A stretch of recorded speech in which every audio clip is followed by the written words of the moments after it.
Hello friends, welcome to my YouTube channel. So today's topic is the economics as a science of growth and development. हमने previous videos में economics की बहुत सारी definitions को discuss किया है, जैसे economics as a science of wealth, economics as a science of welfare and also economics as a science of scarcity and choice. तो आइए आज की video without any further delay start करते हैं, ठीक है।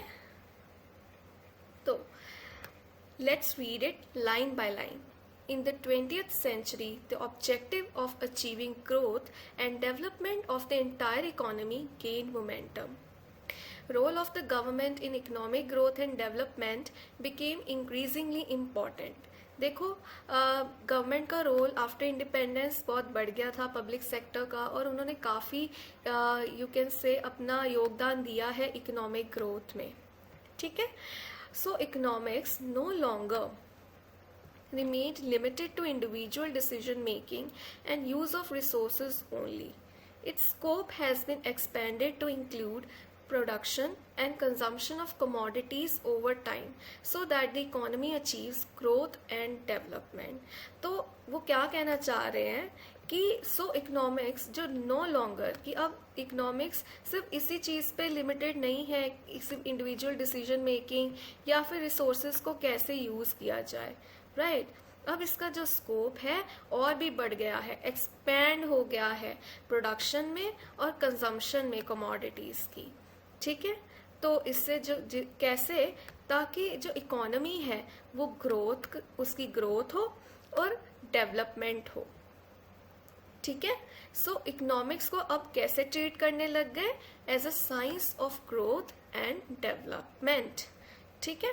तो बहुत सारी डेफिनेशंस पीछे भी वीडियोस में हमने डिस्कस की, जिसके लिंक्स आपको डिस्क्रिप्शन बॉक्स में मिल जाएंगे, आप जाके चेकआउट कीजिएगा, आपको बहुत सारी इन्फॉर्मेशन बेसिक इकोनॉमिक्स की मिलेगी। तो अभी इस वीडियो में हम डिस्कस कर रहे हैं कि कैसे जो इकोनॉमिक्स है एक science of growth and development है, क्योंकि अब जो इकोनॉमिक्स है उसका स्कोप जो है एक्सपैंड हो गया है, ठीक है। तो अब बात करने लग गए हम इकोनॉमी की ग्रोथ की और उसकी डेवलपमेंट की, ठीक है। तो in fact it is true that nowadays people talk about well being of individual and the whole nation, ठीक है। तो अब नाउ डेज क्या होने लग गया, लोग भले की बात करते हैं इंडिविजुअल की और होल नेशन की, ठीक है। जब एक इंडिविजुअल पर्सन की बात होती है या फर्म की बात होती है तो हम माइक्रो इकोनॉमिक्स से डील करते हैं, लेकिन जब होल नेशन की बात होती है, एग्रीगेटली हमें लिया जाता है, तो वो नेशन, होल नेशन, तो मैक्रो इकोनॉमिक्स की बात की जाती है, ठीक है। तो it is understood that for an individual to be able to satisfy his or her wants, it is necessary that the whole economy must grow and find proper mechanism to distribute the benefits of growth among the individual citizens. अब वो क्या कह रहे हैं कि for an individual वो अपनी जो वांट्स हैं, ह्यूमन वांट्स हैं, उसको सेटिस्फाई कर सके, उसके लिए ये बहुत ज़्यादा ज़रूरी है कि जो होल इकोनॉमी है उसकी ग्रोथ हो, डेवलपमेंट हो, ताकि जो उसके बेनिफिट्स हैं, जो भी इकोनॉमी ग्रो करेगी उसके भी जो बेनिफिट्स आएंगे वो इंडिविजुअल सिटीजन्स के अमंग सही तरीके से जो है डिस्ट्रीब्यूट हो सके, right? So performance of the economy is very important in terms of use of its resources and production and distribution of goods and services.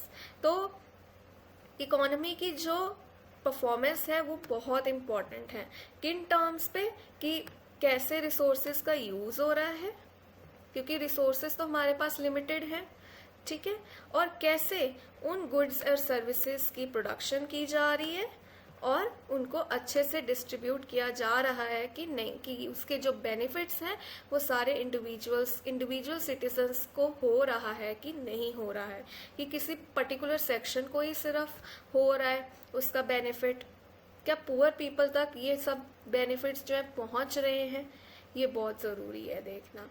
तो आगे देखते हैं, the economy must allocate it's resources among various alternative activities, है ना। तो अपने resources को सिर्फ एक ही चीज पे नहीं लगाना चाहिए, वेरियस ऑल्टरनेटिव एक्टिविटीज में लगाना चाहिए, ठीक है। क्यों लगाना चाहिए?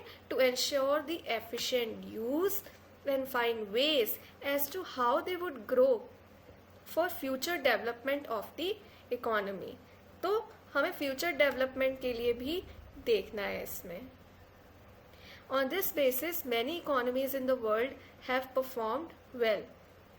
जैसे हम एग्जाम्पल लेते हैं यूएसए की, यूरोपियन कंट्रीज जो हैं, जापान है एट्सेट्रा, इनको डेवलप्ड इकोनॉमीज कहा जाता है। अच्छा, इनको ये हमें पता होना चाहिए कि इसमें ना इकोनॉमिक्स में एक कॉन्सेप्ट होता है developed economies, under developed economies and developing economies, ठीक है।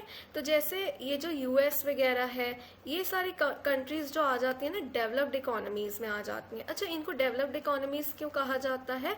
Because they have achieved higher level of income for their citizens, क्योंकि इनमें जो इनकम लेवल है वो हाई है, राइट। और हमारी जो इंडियन इकोनॉमी है वो कौन सी कैटेगरी में आती है? वो एक डेवलपिंग इकोनॉमी की कैटेगरी में आती है। बिकॉज अच्छा, हमारी कंट्री डेवलपिंग क्यों है, अभी डेवलप्ड स्टेज में क्यों नहीं आई? क्योंकि बहुत सारे सिटीजन्स हमारी कंट्री में अभी भी पुअर है। आपको पता है इकोनॉमिक्स में और हमारी इंडियन इकोनॉमी में पॉवर्टी एक बहुत बड़ा इकोनॉमिक इश्यू है। और गवर्नमेंट हर साल, आप कह लो टाइम टू टाइम, जो पॉवर्टी एलिवेशन प्रोग्राम्स हैं, गरीबी को हटाने के जो बहुत सारे डेवलपमेंट प्रोग्राम्स हैं वो लाती रहती है, ताकि जो गरीबी का मतलब जो पॉवर्टी का परसेंटेज है वो कम हो, है ना।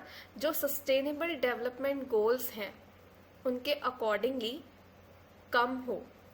तो ये बहुत ज़्यादा इम्पॉर्टेंट है कि हमारी जो इंडियन इकोनॉमी है वो डेवलपिंग है, उसको डेवलप्ड बनाने के लिए हमें जो यहाँ की इनकम है, लोगों जो अभी भी लोग पुअर हैं उनको हम कैसे एलिवेट करें, उनको हम कैसे अपलिफ्ट करें, पॉवर्टी से लेके मिडिल क्लास तक लेके आए, ताकि उनकी जो इनकम है वो बढ़ सके और वो पॉवर्टी से बाहर निकल आए।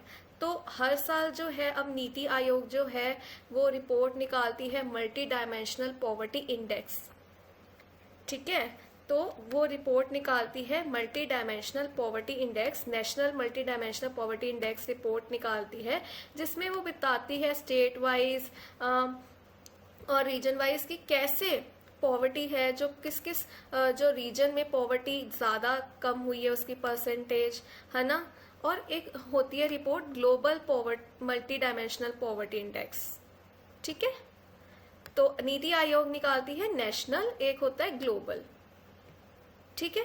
तो ये एक वैसे ही मतलब फैक्ट और आपको बताया कुछ अलग से मैंने एडवांस्ड इकोनॉमिक्स का। आपको पता होना चाहिए कि जो पॉवर्टी को हम मेजर करते हैं वो मल्टी डायमेंशनल पॉवर्टी इंडेक्स के तौर पे मेजर करते हैं, और जो नीति आयोग है वो मतलब आप कह लो कि national multi dimensional poverty index की जो है रिपोर्ट जो है निकालती है, उसमें बताती है कि कितने लोग जो है पॉवर्टी से बाहर निकल पाए और कौन कौन सी ऐसी स्कीम्स है मेजर उनकी पॉवर्टी एलिवेशन प्रोग्राम्स हैं जिन्होंने कंट्रीब्यूट किया इस चीज़ में। तो बहुत इंपॉर्टेंट है कि आप ये गवर्नमेंट रिपोर्ट्स को भी देखें, ठीक है।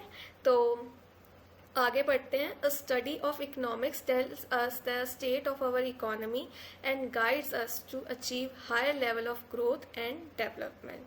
तो इकोनॉमिक्स की स्टडी हमें क्या बताती है कि हमारी इकोनॉमी कैसी है, state of our economy, and हमें गाइड करती है कि कैसे हम एक higher level of growth and development को अचीव कर सकें।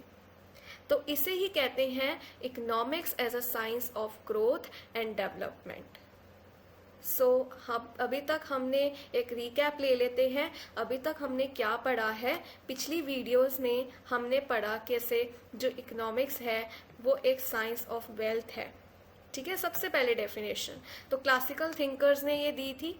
उसके बाद हमने डिस्कस किया था कि कैसे एक साइंस ऑफ वेलफेयर है। ठीक है, तो ये मटेरियल एस्पेक्ट्स में वेलफेयर को ले रहे थे, ठीक है, क्वांटिटेटिव टर्म्स में ले रहे थे।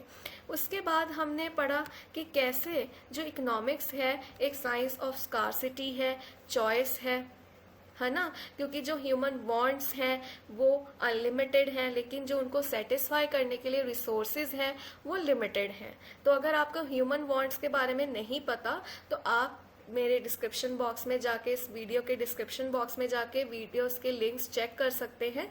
आपको पूरी इन्फॉर्मेशन मिल जाएगी कि ह्यूमन वांट्स क्या होती हैं। मैंने पूरा चैप्टर कवर किया है, ठीक है। उसके बाद हमने डिस्कस किया कि आज कि कैसे जो इकोनॉमिक्स है वो एक साइंस ऑफ ग्रोथ है एंड डेवलपमेंट है।